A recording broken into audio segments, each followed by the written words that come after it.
네, 우리가 이제 저번 주에 출애굽기 12장 4절까지 말씀을 이제 보았고요. 이제 오늘은 이제 출애굽기 12장 5절부터 말씀을 이제 보겠습니다. 출애굽기 12장 5절부터 7절을 제가 먼저 읽어보겠습니다. 너희의 어린 양은 흠이 없고 1년 된 수컷으로 하라. 너희는 양이나 염소 중에서 그것을 취하고 같은 달 14일까지 그것을 간직하였다가 저녁 때 이스라엘 회중의 전체 집회에서 그것을 잡으라. 그들은 피를 취하여 그것을 먹을 집의 양 옆 기둥과 위에 문 기둥에 뿌리고, 이제 6월절 어린 양을 이제 사용할 그 기준을 이제 조건을 알려주는 것인데, 아무 양이나 잡는 것이 아니고 이제 1년 된 것, 그 다음에 그 1년 된 양 중에서도 또 가장 좋은 것, 그래서 흠이나 점이 없는 것, 이런 그 양과 염소 중에서 이 6월절 양으로 이제 사용해야 된다라고 이야기하고 있습니다. 그래서 이제 왜 이렇게 이제 그 양을 잡는 기준도 까다로웠냐면, 이 양이 결국 예수 그리스도를 예표하는 상징적이었기 때문에 그 양을 이제 6월절 양을 이제 잡기 위해서 1년 된 양을 이렇게 이제 1년쯤 태어난 지 1년 된 양을 선별하고, 그 중에 이제 점이나 흠이 없고 가장 그 튼튼하고 좋은 양을 이렇게 하나 이제 잡아다가 이제 6월절 희생양으로 이제 드리게 되는데, 이 예수 그리스도께서도 흠이 없으시고 의로우신 분이었기 때문에 그 6월절 양도 그와 같이 흠 없고 점 없는 양을 사용하도록 하셨던 겁니다. 그 6월절에 쓰인 희생당하는 양이 예수님을 예표하는 것이었기 때문에. 그래서 성경 곳곳에 보면 예수님은 의로우신 분이었다. 그는 의로우시고 흠이 없었다라는 말씀을 하는 구절들이 이제 여러 군데 나옵니다. 심지어 가룟 유다도 예수님을 팔아먹고 난 다음에 그에게는 그는 의로운 분이었다라고 자기 입으로 이야기합니다. 마지막에 이제 그 은 받았던 것을 30냥을 다시 이제 던져버리면서, 그 다음에 이제 빌라도가 심판할 때에도 그에게서 나는 어떤 잘못도 찾지 못했다, 이렇게 재판 결과를 이야기하잖아요. 그처럼 예수님은 흠이 없었고 의로우셨던 분이었기 때문에 이 예수님을 예표하는 6월절 양도 당연히 좋은, 흠 없고 좋은 것으로 드렸어야만 했다는 것입니다. 그렇다면 그때 이제 이스라엘 사람들의 인구가 약 200만, 그러니까 출애굽했을 당시의 인구가 약 200만으로 추산하는데, 그러면 우리 강주 인구를 통틀어서 나온, 지금 여기 강주에 사는 사람들을 다 끌어모았을 때 인구보다 더 많은 숫자가 이집트에서 떠난 거거든요.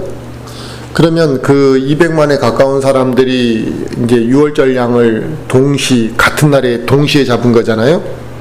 그래서 이제 사람들은 지금 이 6월절 어린 양을 잡는다 그러니까 뭐 몇 마리 안 잡은 거라고 생각을, 이제 인식이 그렇게 돼버립니다. 자, 우리가 이제 눈으로 보지 못했고 체험하지 못했다 보니까 그냥 6월절 양을 몇 마리 잡아다가 그 문지방이나 문설주에 발랐나 보다, 이렇게만 지금 생각을 하는데, 지금 이제 이집트 안에서 이스라엘 민족이 한 동네에 모여 살았고, 근데 우리같이 이 강주 지역 정도 되는 어마어마하게 많은 인구가 있었는데, 그들이 6월절을 지키기 위해서 1년 된 어린 양을 죽였을 때 그 어린 양의 숫자가 약 10만 마리 이상의 어린 양이 그날 동시에 죽은 겁니다.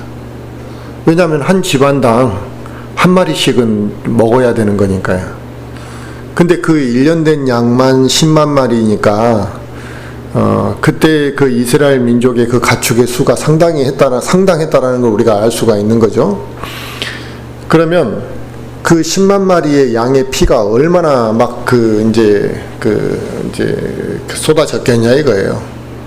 어마어마한 그러니까 6월절이 행사는 그냥 그 행사가 아무튼 아주 거창하고 막 양을 한 번에 수십만 마리를 죽이는 아주 대단한 행사가 이제 되는 거죠. 그런데 이 유월절 양이 10만 마리 이상이 죽었으면 그 양들이라고 이렇게 복수를 써야 되는데 성경에서는 유월절 양들이라고 이렇게 표현하지 않고 유월절 양이라고 단수로 표현하고 있다는 점이 또 굉장히 우리가 눈여겨봐야 될 점입니다. 그러니까 유월절 양으로 희생된 양은 10만 마리 이상이 엄청 많은 양이 죽었지만 하나님은 그걸 단수로 표현하고 있다는 것이 결국 예수 그리스도를 예표하기 때문에 그 어린 양들을 이제 유월절에 희생됐던 어린 양들을 단수로 표현한 것이라는 거죠. 그래서 이 유월절 행위가 상징하는 것은 어린 양이 도살되고 그 도살한 어린 양을 피를 자기 집 양쪽 기둥과 문의 양쪽 그 기둥과 문 기둥에다가 이렇게 이제 뿌렸어요. 피를. 그래서 그 피를 뿌림으로 인해서 하나님의 심판이 그 집을 넘어갔던 것처럼 예수 그리스도께서 십자가에서 피 흘리고 죽으셔야만 했던 이유도 그 십자가에 흘리신 주님의 피로만이 우리가 구원받을 수 있다는 것을 미리 성경적으로 보여주신 것이었다. 그러니까 예수님의 그 피가 흘림이 없었다면 우리도 유월절 이스라엘 백성이 유월절 어린 양의 피를 문에 발랐던 것처럼 예수님의 십자가에 죽으신 그분의 피가 나에게 그 피로 나의 죄가 씻어졌다라는 인식을 하지 않는다면 우리는 구원에 대해서 인식을 잘못하고 있고 그런 인식이 없는 사람이 구원받을 수는 없는 거다 이 말입니다.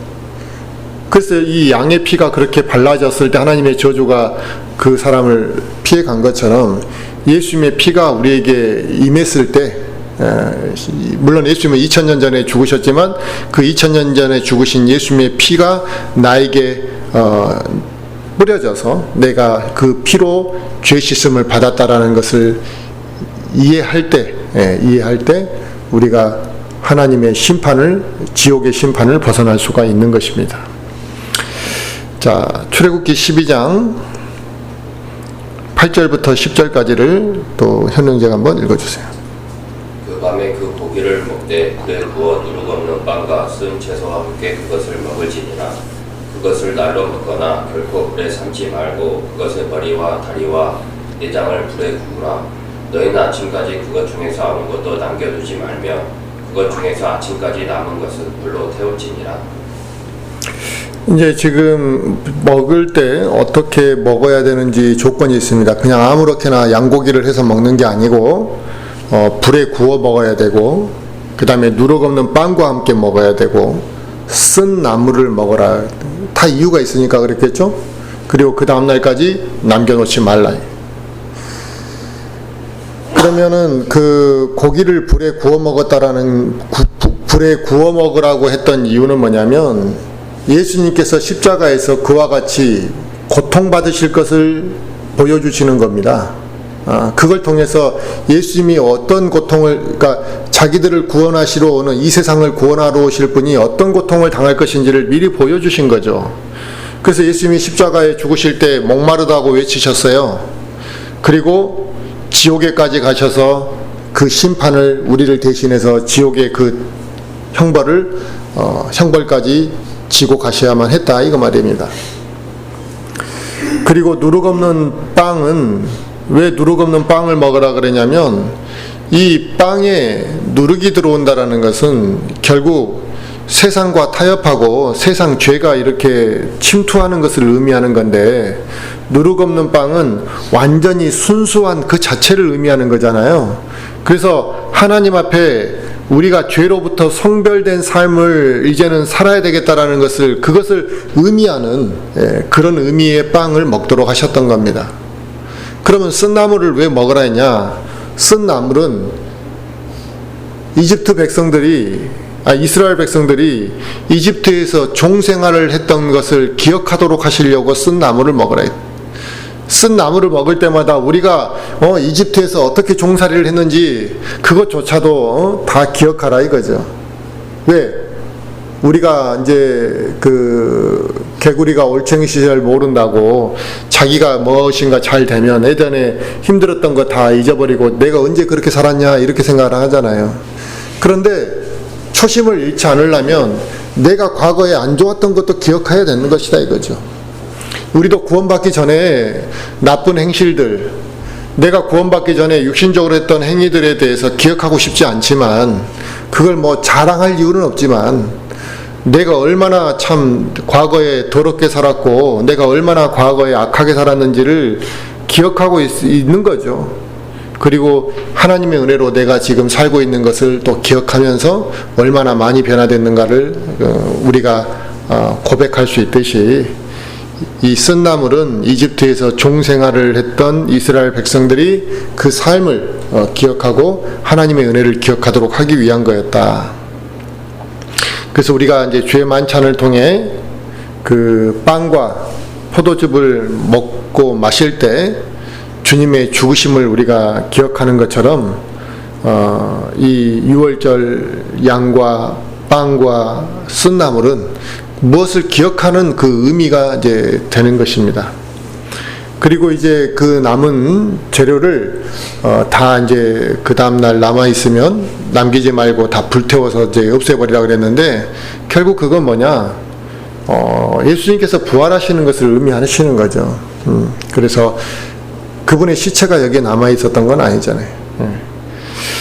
그래서 이제 그것을 의미하는 것이고, 그래서 이 유월절 또 어린 양의 특징은 뭐냐면 이스라엘 백성들이 제사를 지내게 될 때 이제 이스라엘 백성들이 제물을 가지고 오면 제사장이 그 제물을 받아서 대신 하나님 앞에 그 제물을 헌납을 했어요. 그런데 이 유월절 어린 양은 제사장이 이스라엘 백성들을 대신해서 일일이 제물을 헌납했던 것이 아니고 이 유월절 양만큼은 그냥 가족 단위로 하나님 앞에서 그렇게 약속을 지켰던 행위란 말이에요. 그러니까 이건 이 유월절 어린 양이 우리의 구원을 예표하는 사건인데, 예수 그리스도를 예표하는 사건이고 우리의 구원을 보여주는 사건이잖아요. 우리가 어떻게 구원받아야 되는지를. 그래서 마찬가지로 우리도 제사장을 누군가를 통해서, 그러니까 신부를 통해서 내 죄가 대신 신부가 나를 위해서 하나님 앞에 기도해가지고 내 죄가 용서받고 이런 시대가 아니다 이 말이에요. 이제는 예수님이 십자가 죽으시고 난 다음에는 유월절 양도 가족 단위로 하나님 앞에 개인적으로 그들이 드렸던 것처럼 우리도 하나님과 나와의 관계에서 개인적으로 하나님 앞에 그것들을 죄를 고백하고 죄를 용서받고 하나님을 믿게 되는 그 행위가 이제 나타나게 되는 것을 이 유월절 절기에서 우리가 이제 볼 수 있는 겁니다. 자, 11절 말씀 보시면, 너희는 그것을 이렇게 먹을지니 곧 허리에 띠를 띠고 발에 신을 신고 손에 지팡이를 잡고 급히 그것을 먹을지니라. 그것은 주의 유월절이니라. 유월절 음식은 지금 그냥 이제 편안한 옷을 입고 대충 음식을 먹는 개념이 아니라 옷을 이제 차려입고 허리에 띠를 띠고 신도 신고 또 지팡이를 짚고 먹으라 이거예요. 그리고 빨리 먹으라 이거예요.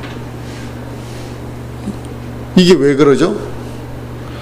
이게 뭐냐면 이제 약속의 땅으로 나아갈 상태가 이제 곧 이제 약속의 땅으로 갈 상황이에요.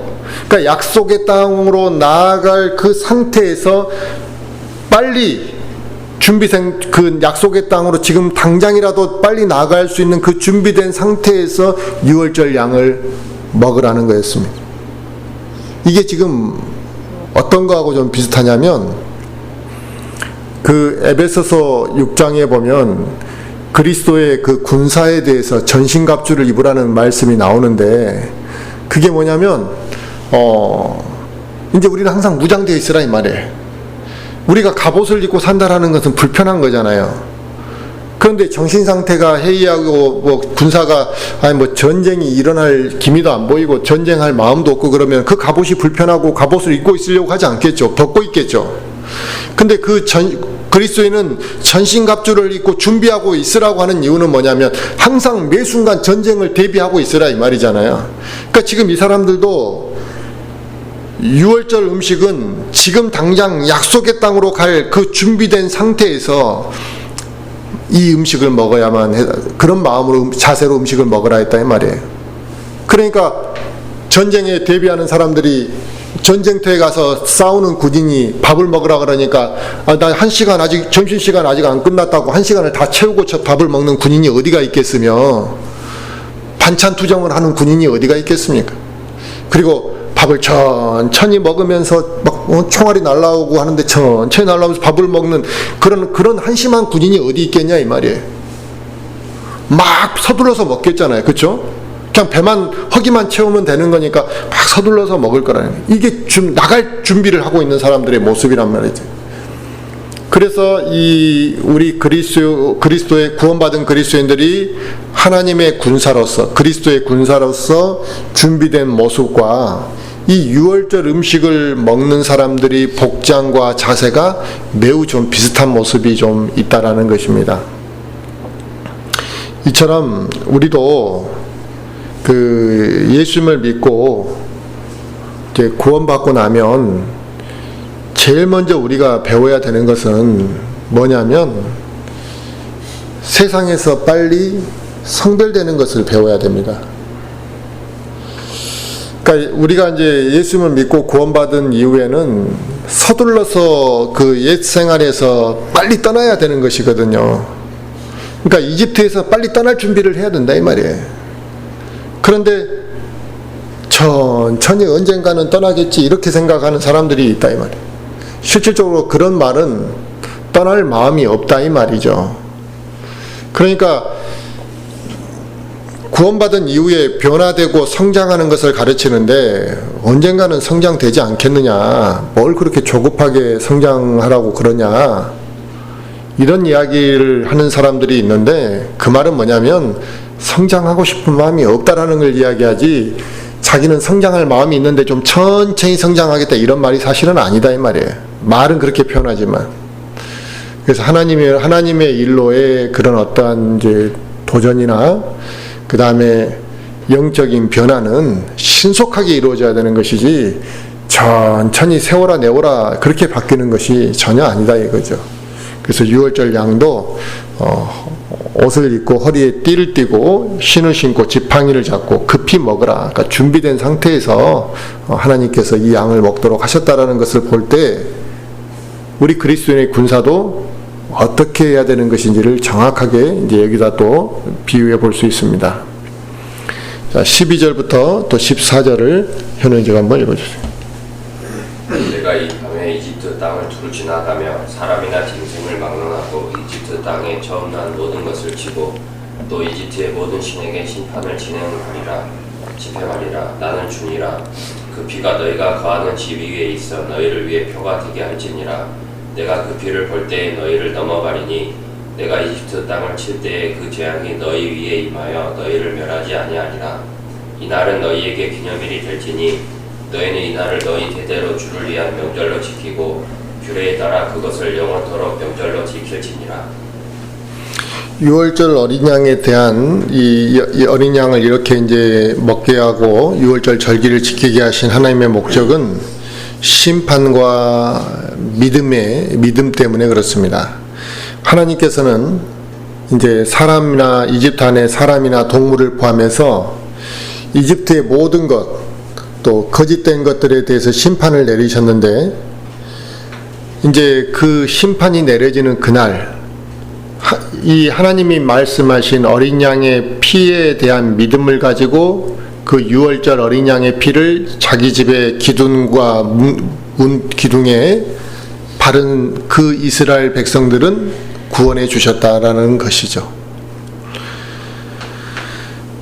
예수님의 죽으심도 마찬가지입니다. 예수님의 십자가의 죽으심의 목적은 예수 그리스도를 믿지 않는 사람들은 심판받을 것이고, 그분의 피를 통해 내 죄가 용서받을 받는다라는 사실을 믿는 사람은 그 믿음으로 구원받게 되는 논리하고 동일하다 이 말입니다. 그러니까 이스라엘 백성이라 할지라도 모세가 명령했던 그 양의 피를 바르라는 것을 바르지 않은 사람이 만약에 있었다면 그 사람은 그 말을 믿지 못했던 거잖아요. 오늘 하나님의 심판이 임할 것이고, 그 심판이 임할 때 양의 피를 뿌린 사람만이, 그냥 단순히 양의 피가 아니잖아요. 유월절 양으로 준비된 그 명령하신 대로 준비한 그 양을 먹고 그 피를 뿌린 사람만이 그 하나님의 심판을 벗어나게 될 거라고 했을 때, 만약에 이스라엘 백성 중에 그걸 안 믿는 사람이 있었다면 그 사람은 이스라엘 백성이라 할지라도 죽음을 경험하게 죽게 되었을 것이, 심판을 받게 되었을 거라 이거죠. 그래서 우리도 예수님의 십자가에 그 단순히 지금 이스라엘 백성들이 그냥 아무 양피나 뿌렸다 그래서 그 지금 심판을 벗어난 건 아니잖아요. 아무 양피나 뿌렸다고 된 게 아니라 1년 된 어린 양, 점과 흠이 없고 하나님이 말씀하신 그 절기를 지켜서 그 절기에 그 피를, 준비된 그 유월절 양의 피를 뿌린 그 사람의 집안이 구원받은 거거든요. 그러니까 우리도 단순히 교회 나갔다고 구원받은 것이 아니고 그냥 대충 형태만 띄었다고 구원받은 것이 아니라 하나님이 말씀하시는 그 구원의 방식대로 믿고 준비되고 신뢰하는 사람만이 구원받는 것입니다. 그런데 그냥 나 예수님 믿는다고 하면은 저 사람이 진짜 어떻게 예수님을 믿었는지 모른다 이 말이에요. 진짜 1년 된 어린 양을 준비한 건지 5년 된 양을 준비한 것인지, 아니면 유월절 절기를 지킨 것인지, 아니면은 지금 엉뚱한 날에 그 유월절 절기도 아닌데 지금 피를 뿌린 것인지 알 수가 없다 이 말이에요. 그래서 지금 여기서 말씀하시는 그 원칙과 방법대로 그 양의 피를 뿌린 이스라엘 백성이 구원받은 것이지, 아무 피나 뿌린다고 그냥 다 양피라고 해서 구원받은 것은 아니었다 이 말입니다. 자, 15절부터 16절 한번 또 읽어주세요. 너희는 이틀 동안 누룩 없는 빵을 먹을 것이요, 첫째 날에 너희 집에서 누룩을 제거할지니 누구든지 첫째 날부터 일곱째 날까지 누룩 있는 빵을 먹으면 그 혼은 이스라엘에서 끊어지리라. 첫째 날에 거룩한 집회가 있으며 일곱째 날에도 너희에게 거룩한 집회가 있으리니 이 날들에는 각 사람이 먹는 일 외에 아무 일도 하지 말고 너희 중에서 오직 그 일만 할지니라. 평소에는 이제 누룩이 들어간 빵을 이제 먹었겠죠. 그런데 이때만큼은 누룩이 들어가는 빵을 먹지 말라. 이 지금 절기 동안에는. 근데 이 누룩은 악을 상징하고, 그러니까 이 누룩이라는 것은 그 악이 우리에게, 죄가 우리에게 침투하는 현상하고 비슷한데, 그 악이 들어오기 전에 그 순수한 마음 상태를 유지하게 하는 그러한 것들을 하나의 의미를 두고 누룩 없는 빵을 먹지 말라 했다는 것입니다. 그래서 누룩 없는 빵은 의를 상징하는데, 이 유월절과 함께 시작되었던 무교절, 그러니까 유월절이 있었고 함께 시작되었던 무교절이라는 절기가 있었는데, 이 무교절 절기 7일 동안은 누룩 없는 빵만 먹어야만 했다. 이게 누룩 없는 빵만. 그리고 심지어 누룩 없는 빵만 먹을 뿐만 아니라 집 안에 어딘가 누룩이 떨어지지 않았나 싶어서 누룩을 다 제거하라 그랬다. 대대적인 청소를 해야만 했던 것이죠. 만약 누룩 있는 빵을 누군가가 먹었다. 이제 그 7일 동안, 아이고 나 저 달콤한 빵 좀 먹고 싶은데 7일 동안 나는 못 참겠어 하고 누가 누룩 없는 빵을 먹었다면, 누룩이 있는 빵을 먹었다면 그 사람은 이스라엘로부터 끊어질 것이다. 그러니까 곧 죽음을 면치 못할 것이라는 걸 이야기하셨던 것이죠. 그래서 이것은 구원받은 그리스도인들이 거듭난 이후에 자신의 삶에 대해서 악을 제거하는 삶을 어떻게 살아야 되는지를 보여주는, 의미하는 바가 여기에 있습니다. 그래서 우리가 회개한다라는 것은 적당히 회개하는 것이 아니에요. 그래서 그 내가 완전히 돌이키는 것이고, 그래서 그 악을 우리에게서 거듭난 이후에 제거하는 것, 이것이 우리에게 필요하다는 거죠. 그걸 하지 않는다면 구원을 받았는지 안 받았는지도 분별이 가지 않을 뿐만 아니라 그 사람의 삶이 하나님으로부터 크게 징계받을 수밖에 없는 겁니다. 그래서 6월절 절기와 함께 이어지는 이 무교절이라는 날은, 절기는 이스라엘 사람들에게 왜 이 또 무교절, 아까 6월절은 예수님이 구원자로 오실 것에 대한 하나의 예표적인 사건으로 6월절 절기가 있었다면, 그리고 그 어린 양의 피로 그들이 이 이집트의 속박에서 벗어나게 됐고 하나님의 심판에서부터 구원받았다라는 것을 대대적으로 기억하도록 하기 위해서 이 6월절이 있었다면, 무교절은 이스라엘 사람들에게 그 하나님이 이집트 안에서 행하신 그 구원의 사건이 얼마나 위대한 사건인지, 그리고 하나님이 우리를 구원하실 때 얼마나 신속하게 구원을 이루셨는지를 기억하게 하도록 만든 절기가 무교절이었습니다. 그래서 이 6월절과 무교절은 같이 실행이 됐지만, 같은 날 실행이 돼서 무교절이 쭉 7일 동안 이어졌는데, 의미가 사실은 좀 같은 그 이집트에서 출애굽할 때의 그 하나님의 역사를, 하나님께서 말씀하신 그 과정들을 기억하는 거니까 좀 비슷한 부분이 없잖아 있죠. 그래서 이 무교절 기간 동안 7일 동안에는 다른 일은 하지 않고 뭐만 했냐? 먹고, 누룩 없는 빵을 먹고 거룩한 집회에만 신경을 썼다 이 말이에요. 우리가 그 일주일에 하루 교회 나오는 것도 버거워하는 사람들이 있습니다.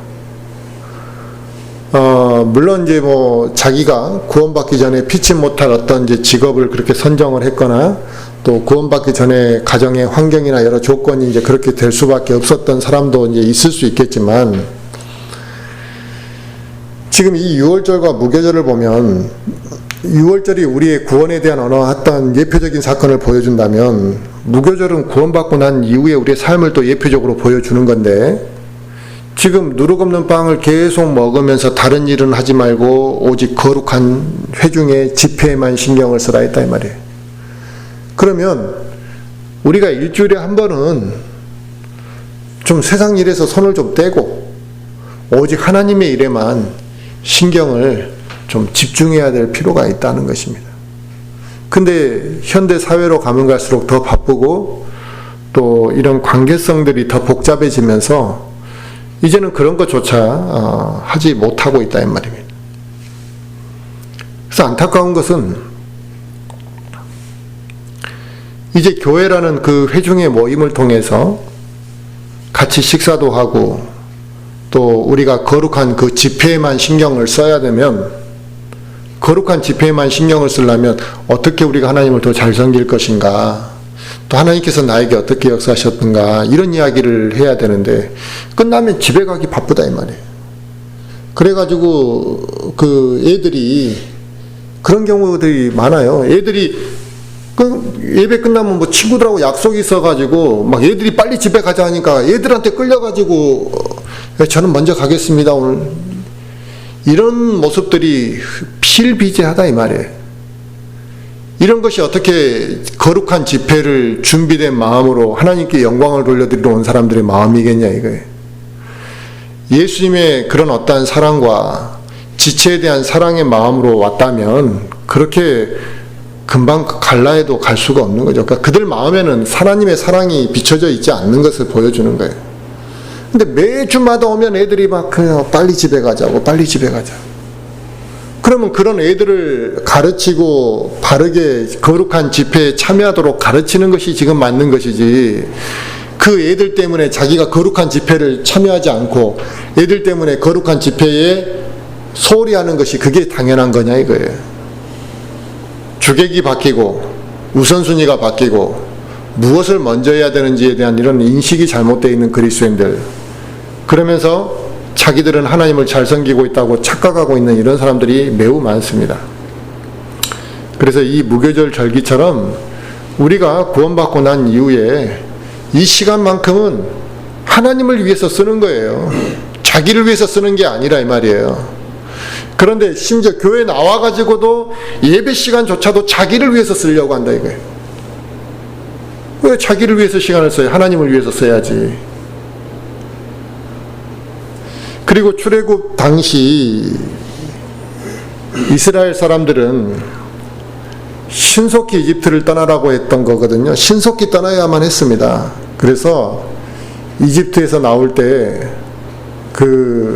그들이 만들 수 있는 거라고 뭐냐면 그냥 반죽밖에 없었어요. 그러니까 우리가 누룩을 이렇게 이제 누룩 있는 빵을 만들려면 숙성 기간이 좀 필요하잖아요. 근데 그런 숙성할 시간조차도 없었다 이 말이에요. 그래서 그냥 누룩 없는 그 빵, 반죽된 상태에서 그것만 들고 나오기에도 급했다 이 말이에요. 그래서 신속히 이처럼 신속히 이집트를 떠나는 것, 이게 우리가 신속히 세상에서 떠나는 거예요. 그러니까 우리가 잘못 판단하면 흔히 그런 말을 많이 합니다. 나 이거 다 준비되면 그때 하나님 잘 섬기겠다고. 거의 그런 말을 하는 사람 굉장히 많습니다. 내가 좀만 더 해놓으면 나 그때부터 하나님 잘 섬기겠다. 근데 하나님은 그렇게 섬기는 게 아니라는 걸 여기서 보여주는 거예요. 신속하게 나오는 거예요. 아니다 싶으면. 네. 자, 17절부터 20절 또 읽어주세요. 너희는 무교절을 지켰지니 이는 바로 이날에 내가 너희 군대를 이집트 땅에서 데리고 나왔기 때문이니라. 그러므로 너희가 대대로 이날을 지키되 규례에 따라 영원토록 지킬지니라. 첫째 달 곧 그 달 14일 저녁부터 그 달 21일 저녁까지 너희는 누룩 없는 빵을 먹을 것이요 이래 동안 너희 집에 누룩이 있지 않게 할지니라. 누구든지 누룩 있는 것을 먹으면 바로 그거는 타국인이든지 이 땅에서 태어난 자든지 이스라엘 회중에게서 끊어지리니 너희는 누룩을 넣은 것은 아무것도 먹지 말고 너희 모든 초소에서 누룩 없는 빵을 먹을지니라 하시니라. 지금 하나님께서 이 유월절 절기나 무교절 절기를 지키는 걸 적당히 지키도록 지금 말씀하지 않으셨다는 걸 알 수 있잖아요. 목숨을 잃어버릴 정도로 굉장히 지금 중요하게 이야기했다라는 걸 우리가 알 수 있어요. 그러면 우리가 이 유월절을 예수님을 어린 양을 예표하는 사건이고 무교절이 우리 구원받은 그리스도인의 삶에 대한 어떤 예표적인 사건을 보여준다고 말은 그렇게 하면서 얼마나 이들이 철두철미하게 하나님이 이걸 지키겠는가 이런 것은 신경을 안 씁니다. 그냥 오직 그 양 한 마리, 유월절 양 한 마리에 대한 생각만 한다 이 말이에요. 근데 단순히 지금 유월절 양을 먹었냐 안 먹었냐만 갖고 이야기하시는 게 아니잖아요. 그 양을 먹고 난 이후에 그 기간 동안 어떻게 할 것이냐, 그 절기 동안 어떻게 엄격하게 할 것이냐, 이걸 지금 이야기하는 거잖아요. 그래서 우리 그리스도인의 삶이라는 것은 자기 자신에게 자기가 엄격해야 되는 거예요, 사실은. 그래서 무교절 절기에는 누룩 없는 빵만 먹으면서 하나님의 그 구원하신, 그러니까 위대하신 구원을 기념하고 하나님께서 우리를 이렇게 구원해 주셨다라는 것, 그러니까 우리가 8월 15일 날 광복절을 절대 잊어버릴 수 없는 것처럼 출애굽 사건은 절대 잊어버릴 수가 없는 거라 이 말이에요. 그리고 또 하나는 이집트의 종살이에서 해방된 그 기쁨을 누리고 그날을 기억하는 것이 목적이었다 이 말입니다. 그러니까 우리는 구원받은 이후에 내가 언제 구원받았는지도 기억하지 못하고 살아가는 것을 당연하게 생각하는 것은 문제가 있는 거라 이 말이에요. 그건 자기가 신앙생활을 잘못해왔고 잘못 배운 거예요. 그게 당연한 게 아니고, 나는 장로교 출신이라서 나는 그렇게 그런 것을 당연시할 이유가 없다 이 말이에요. 그건 잘못 배운 거니까 바꿔야죠.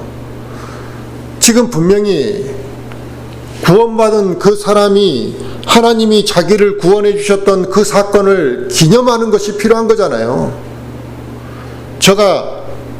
저는 저 생일에 대해서 집착하지 않고 살거든요.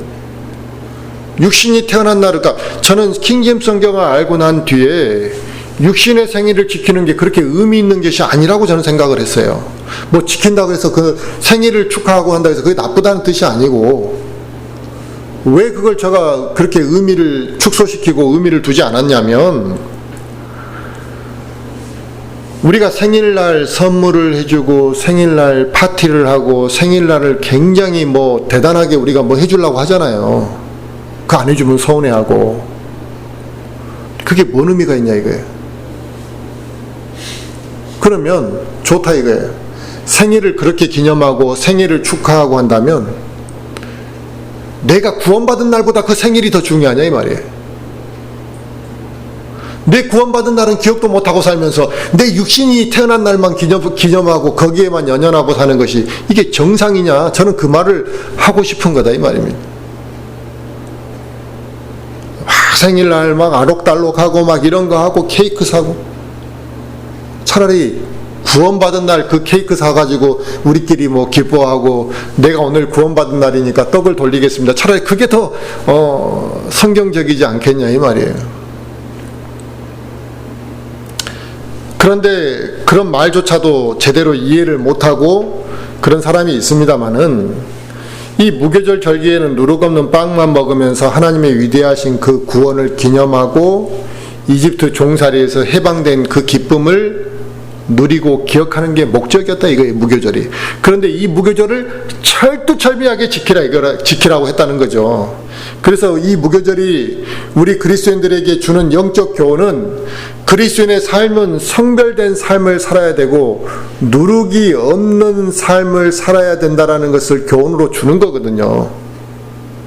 그래서 우리가 이 주일날 이날만큼은 유월절을 지키듯이 무교절을 지키듯이 그런 마음으로 사실은 예배를 드렸어야 된다 이거죠.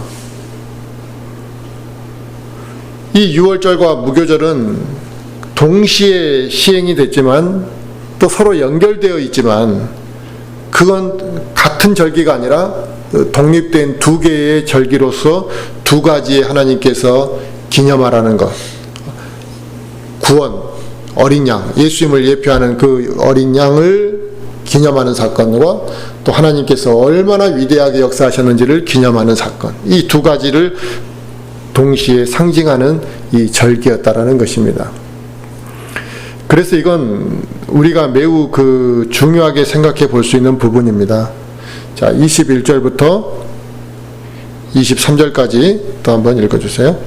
그때 모세가 이스라엘의 모든 장로들을 불러 그들에게 이르되, 나가서 너희 가족들에 따라 너희를 위해 어린 양을 취하여 그 유월절 어린 양을 죽이고 우슬초 한 묶음을 가져다가 대야에 있는 피에 그것을 적셔서 대야에 있는 피를 문의 임방과 양옆 기둥에 뿌리고 아침까지 너희 중 한 사람도 자기 집 문 밖에 나가지 말지니라. 주께서 두루 지나가시며 이집트 사람들을 치실 때에 문의 임방과 양옆 기둥의 피를 보시면 주께서 그 문을 넘어가시고 파멸시키는 자가 너희 집에 들어가 너희를 치지 못하게 하시리라. 우슬초는 이 여러 이제 나무 중에서 이 우슬초 잎이 그 액체를 굉장히 빨리 흡수하는 잎이라고 합니다. 그래서 이 물을 잘 흡수하니까 이 우슬초에 이제 적셔서 이제 피를 피를 적셔서 이제 뿌리게 했는데, 이 우슬초가 나중에 이제 언제 또 사용되냐면, 이제 뭐 계속 이제 평상시에 사용됐겠지만, 예수님께서 십자가에 달리셨을 때 식초를 담아 드릴 때 사용했던, 그때도 우슬초에다가 식초를 담아 드렸습니다. 식초를 이렇게 담가서 뒀습니다. 그리고 이제 여기서 6월절 밤에 집 밖에, 6월절을 지키는 그 밤에는 집 밖을 나가지 말라 하셨는데, 이것은 이제 무엇을 의미하냐면, 구원은 어린 양의 그 피 아래 있을 때만 주어진다라는 것입니다. 그러니까 모세가 뭐라고 이야기하니까, 그래요, 내 그 말은 알아요. 내가 앞으로 그렇게 믿을게요 하고 그 명령에서 벗어나 있다면, 뭐 다른데 뭐 피 대충 뿌려놓고 난 다음에 밖에서 놀고 있다든지 이러면 그건 하나님의 명령을 이행하는 것이 아니다 이 말이죠. 그래서 어린 양의 피 보호 아래 있을 때 우리가 예수 그리스도 안으로 구원받고 나면 예수님 안으로 들어왔다라는 표현이 그거거든요. 그러니까 어린 양 예수님의 보호 아래 있을 때만 주어지는 것인 것처럼 사람이 구원받을 수 있는 것은 오직 어린 양의 피의 대속을 통해서만 구원받을 수 있는 거지, 이런 방법도 있고 저런 방법도 있고 여러 가지 방법이 있는 것이 아니다라는 겁니다. 그래서 하나님께서도 이 이스라엘 백성들에게 유월절 그 집 밖을 나가지 말라는 것은 딱 구원받을 수 있는 방법을 한 가지로 딱 이야기하신 겁니다. 자, 24절부터 28절 또 한번 읽어주세요. 너희는 이것을 너와 네 아들들에게 규례로 삼아 영원토록 지킬 것이요 이후에 주께서 약속하신 대로 그분께서 너희에게 주실 땅에 너희가 들어갈 때에 이 예식을 지킬 것이니라. 이후에 너희 자녀들이 너희에게 이르기를 이 예식이 무엇을 뜻하나이까 하면 너희는 이르기를 그것은 주의 유월절 희생물이니라. 그분께서 이집트 사람들을 치실 때에 이집트에 있던 이스라엘 자손의 집을 넘어가사 우리의 집을 건져주셨느니라 하라 하매 백성이 머리 숙여 경배하니라. 이스라엘 자손이 물러가서 그대로 행하되 주께서 모세와 아론에게 명령하신 대로 행하니라. 이 유월절은 이제 이 이집트 이 출애굽할 때 그때만 지켰던 게 아니고 나중에 이들이 광야 생활 이후에 그 약속의 땅에 하나님이 약속하신 그 땅에 들어가기까지 그 들어가서도 이 유월절은 지켜야만 했다 이 말입니다. 그래서 이스라엘 자손들에게 그 유월절의 의미를 가르쳐라. 그러니까 그 말은 뭐냐면 광야 생활 45년을 거치고 나면 이제 그 약속의 땅에 갔을 때는 이집트 생활을 안 해본 이제 후손들이 약속의 땅에서 태어나고 살게 되잖아요. 그럼 그때 어린 양을 이렇게 잡아가지고 우리가 이렇게 피를 뿌려서 그 피 뿌린 우리 그 집을 하나님께서 구원해 주셨고 이런 이야기를 하면 그런 이야기가 있는지 없는지도 모를 수 있다 이 말이에요. 그리고 왜 하나님을 믿어야 되는지, 우리가 이집트에서 어떻게 나왔는지 이런 걸 전혀 모른다 이 말입니다. 그래서 약속의 땅에 들어간 이후에도 이 유월절은 지켜야만 했고 이 유월절을 지키면서 이스라엘 자손들에게 그 의미를 정확하게 가르쳐 주어야만 했다 이 말입니다. 그래서 이 유월절의 규례는 지금 누구에게 이렇게 지키라고 한 겁니까? 이스라엘 백성들에게 이렇게 끝까지 지키라고 한 거예요. 그러면 이 유월절을 이스라엘 백성에게만 지키라고 했느냐, 아니면 지금 이 시대, 교회 시대에도 지키라고 했느냐가 중요한 건데, 지금 계속 이스라엘 백성들에게만 이야기하고 있지, 교회 시대에 우리 그리스도인들에게 유월절을 지키란 말을 한 적은 한 번도 없습니다. 그런데 지금 유월절을 지키는 사람들이 있어요. 뭐 이상한 이단들이 있어요. 그러나 우리는 유월절을 지키는 것이 아니고, 이 교회 시대의 그리스도인들은 유월절의 의미를 기억하는 것이죠. 아, 유월절이 이런 것을 의미했구나. 예수님이 오시기 전에 이러한 것을 예표적으로 보여주셨구나. 우리는 이걸 의미를 기억하는 것이지 유월절을 우리는 지키는 게 아닙니다. 유월절은 이스라엘 백성들이 지키는 거죠. 자, 29절부터 30절 한번 읽어주세요. 한밤중에 주께서 이집트 땅에 처음 난 모든 것, 즉 왕자에 앉은 파라오의 처음 난 자로부터 감옥에 갇힌 자의 처음 난 자까지 치시고 또 가축의 처음 난 모든 것을 치심에 그 밤에 파라오와 그의 모든 신하들과 모든 이집트 사람들이 일어나고 이집트에 큰 부르짖음이 있었으니 이는 그곳에서 사람이 죽지 않은 집이 하나도 없었기 때문이더라. 이집트에 대한 하나님의 심판이 내려졌는데 한밤중에 이집트의 그 왕 파라오에서부터 그의 신하들 온 백성의 집에 이르기까지 또 심지어 모든 집의 가축의 첫 태생이 동시에 죽어버렸습니다. 그러니까 초상집이 됐겠죠. 그냥 모든 나라의, 전 나라의 모든 집이 다 초상집인 거죠. 참 대단하지 않습니까? 만약에 한 가구에 한 사람씩만 죽어도 얼마나 많은 시체들이 쏟아져 나오겠습니까? 그 다음에 심지어 가축들도 첫 태생이 죽었으니 이루 말할 수 없는 아마 이제 눈물과 막 슬픔의 그 순간이 과정이 있었을 겁니다. 출애굽기 우리가 1장을 봤을 때 처음 시작할 때 어디서부터 이제 내용이 어떻게 시작했습니까? 이집트 파라오가 이스라엘 백성들 중에 남자아이가 태어나면 죽이라는 명령에서부터 이렇게 이제 출애굽기가 시작되잖아요. 그래서 이 파라오가 그랬잖아요. 이제 이스라엘 백성 중에 남자아이가 태어나면 다 죽여버리라고. 그 명령을 내려 이스라엘을 괴롭게 했는데, 그때 당시에 이스라엘 사람들 중에서 자기의 그 아이들이 태어나면 죽임을 당했으니 그 눈물과 고통이 얼마나 컸겠냐 이거예요. 그때도 마찬가지로 집집마다 수도 없는 아이들이 죽어났겠죠. 그 파라오가, 그 당시 파라오가 이스라엘 사람들에게 했던 그 악행을 떠올린다면 지금 하나님께서 이 10번째 재앙을 통해 그 공의의 집행을 해 주신 거죠. 공의롭게 한마디로 보복해 주신 거잖아요. 그런데 이번 이 이집트에 내려진 첫 태생의 죽음은 남자아이만 죽었다라는 것이 아니고 그냥 첫 태생이 죽은 거예요. 그러니까 여자도 있을 수 있는 거고, 또 하나는 아니면은 뭐 정말 장손들만 죽었을 수도 있는 거겠죠. 그런데 이제 처음에 파라오가 이스라엘 사람들에게 그 남자아이를 죽이라고 했을 때는 몇 세 이하만 죽였잖아요. 근데 여기서 첫 태생이 죽은 것은 몇 세 이하만 죽은 게 아니라 그냥 그 집안의 첫 태생이 죽은 거니까 청년이나 장년들 중에 죽은 사람도 있다라는 겁니다. 그러니까 그 충격이 훨씬 더 컸겠죠. 심지어 가족의 첫 태생까지 싹 다 죽었으니까요. 그래서 어마어마한 시체들이 이제 이집트에서 이제 쏟아져 나오게 되는 그 현실 앞에 이제 파라오가 또 이집트 백성들이 두 손 두 발 들어버리게 되는 이런 상황이 됐다 이거죠.